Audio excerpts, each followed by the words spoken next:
মোগলাই পরোটা আপনার কাছে নস্টালজিয়াটা কিরকম? পুজোর বাজার করতে যাবো, ফেরার সময় মোগলাই পরোটা। মাঝে মাঝে মা রাগ করতেন, অম্বল হবে এত খাস না, কিন্তু কি যে ভালো লাগতো কি বলবো তোমাকে। তো সেটাই আজকে আমি রান্না করে দেখাচ্ছি।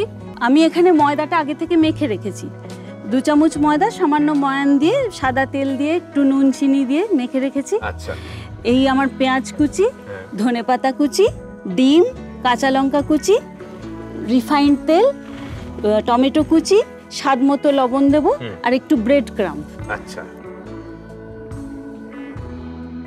প্রথমে আমি গোলা বানিয়ে রাখছি, রেখে আমি এইটা তৈরি করছি পুরটা।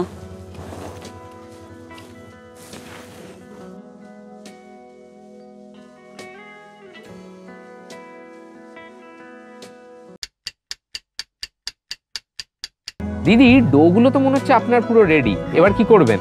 আমি এবার ডোগুলোকে খানিকক্ষণের জন্য একটু ঢেকে রাখবো। ইপসিতা দি এবার কি করবেন? এবার আমি ডিমের পুরটা বানিয়ে নেব। আচ্ছা, এতে কি কি দিচ্ছেন তাহলে? তার জন্য আমার প্রথমে লাগবে 2টো ডিম,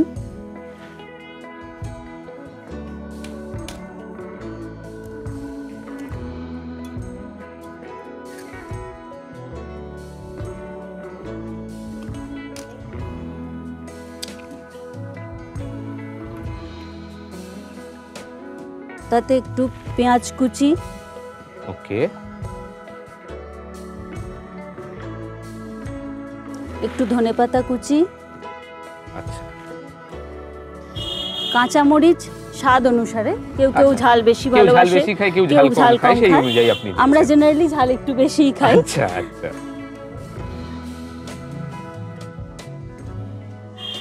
তারপর টমেটো কুচি।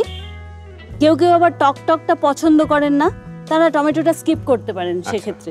মানে সেটা সেটা অপশনাল, হ্যাঁ। আচ্ছা, একদম যেরকম করে অমলেটের সময় আমরা ফাটিয়ে নিই, হ্যাঁ, সেরকম করে ফাটিয়ে নেব। তারপরে একটুখানি করে করে ব্রেড ক্রাম্ব এর সাথে যুক্ত করে ডিমটাকে অ্যাকচুয়ালি একটা পেস্ট ফর্মে আনতে হবে।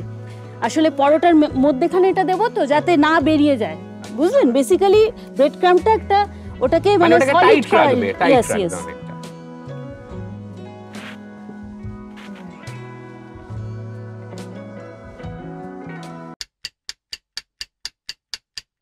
দিদি এগ পেস্ট তো আপনার রেডি, তাহলে এবার কি করবেন? এবার আমি বেলন চাকিতে ওই যে ডোগুলো বানিয়েছিলাম সেটা তেল দিয়ে একটু বড় সাইজের পরোটা বেলবো। পরোটাটা যত পাতলা হবে মোগলাই পরোটা তত সুস্বাদু হয়, নইলে বাইরেটা ভাজা হয়ে যাবে, ভেতরটা কাঁচা থাকবে। ওটাকে ক্রিস্পি অ্যান্ড ক্রাঞ্চি করবার জন্য আমার পাতলা করে বড় করে বেলতে হবে। ইপসিতা দি আপনার তো মনে হচ্ছে পরোটা মোটামুটি রেডি, এবার কি করবেন? এবার আমি এই ডিমের পেস্টটা ভেতরে দিয়ে পরোটাটাকে মুড়িয়ে রেডি করব ভাজার জন্য।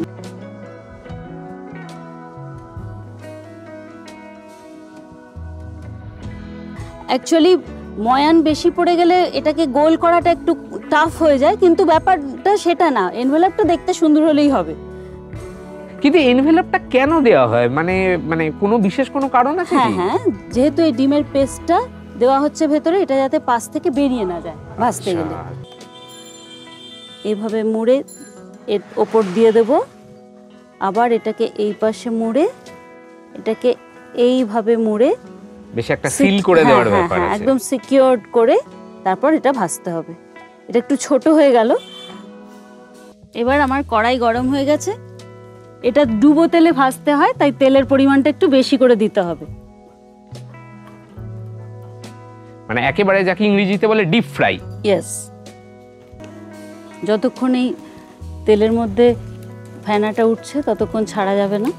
হ্যাঁ, তেলটা একটু পেকে যাক, তারপর বাট রেডি হয়ে গেছে। ব্যাস, এই সেই মহেন্দ্র খান, এইবার মোগলাই পরোটা পড়লো তেলে।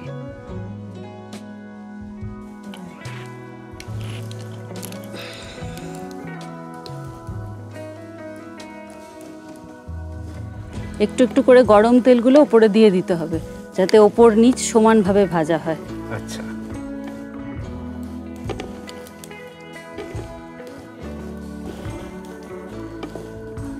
আর যত ভালো ফ্রাই হবে বোধহয় তত ওই ক্রাঞ্চি ব্যাপারটা বোধহয় হ্যাঁ থাকবে। হ্যাঁ হ্যাঁ, এটা একটু কম আঁচে ভাজতে পারলে ভালো হয়, একটু কমানো যাবে।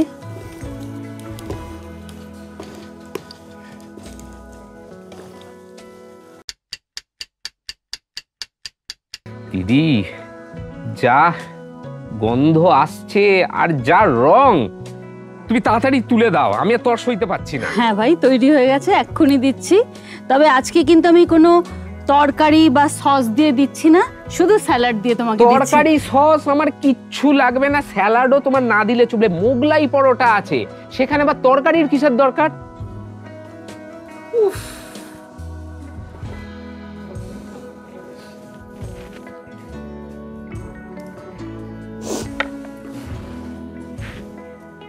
এটাকে ছুরি দিয়ে কেটেও দেওয়া যায় বা না কেটেও খাওয়া যায়, তো কেটে দিলে একটু সুবিধে হয়।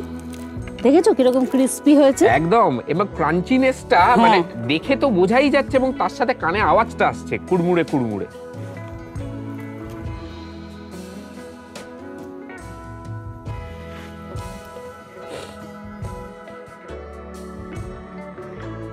দেখো ভাই, গরম আছে কিন্তু, মুখ পুড়িয়ে ফেলো না। ও ঠিক আছে, আমি দিব্যি খেয়ে নেব, নজর দেবেন না কিন্তু, শান্তি মতো একটু খেতে দিন।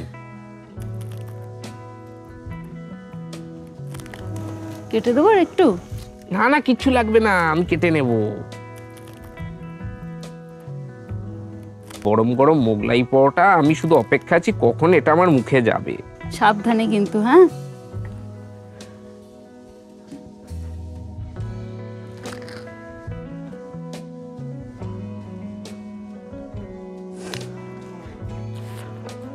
দিদি কি বলবো, আনন্দে আমার বিশ্বাস করুন চোখে জল এসে গেল, এত ভালো খেতে। আপনাকে যে কি বলে ধন্যবাদ দেবো আমি জানি না। মোগলাই পরোটাটা দুর্দান্ত হয়েছে। গ্রাম বাংলার মা ঠাকুমার বানানো খাবারের রেসিপি কি আপনার জানা আছে? সেই রান্নাই কি আপনি করতে চান এখানে?